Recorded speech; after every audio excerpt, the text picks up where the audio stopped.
نبی دی سنت ہے تسی اپنے مسلمان بھائیاں نو معاف کرو دے رب قیامت والے دن دوڑیاں خطاواں نو معاف کرے دا دوڑیاں گناہاں نو معاف کرے دا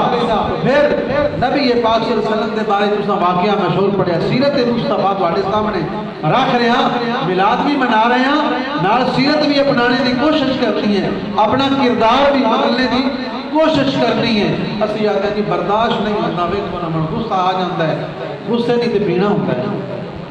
اصل صبر حوصلہ وہ یہ کہ اسی اپنے غصے نے کنٹرول رکھیے اپنے غصے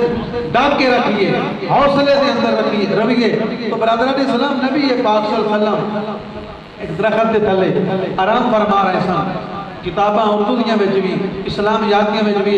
مضمون آندا ہے لیکن ساڈے نوجوان اس لیول دے پڑھ دے کہ پیپر جو پاس ہو جاویے کبھی یہ گلاں ذہن وچ کبھی نہیں رکھیاں میں کتاباں وچ کیوں لکھیاں گئیاں ساڈا کردار بدلنے واسطے تو برادران اسلام حضور درخت دے تھلے ستے سن تلوار درخت دے نال لٹکائی کافر آیا اس نے حضور دی تلوار لے کے پکڑ کے آ کے اے محمد صلی اللہ علیہ وسلم میری تلوار کو دھوج کون پہنچا سی تھا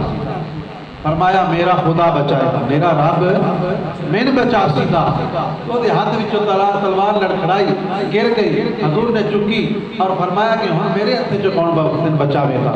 اس کافر نے کی جواب دینا سی میرے آقا نے ان بھی معاف کر دیتا تو برادران اسلام معاف کرنے والے بنو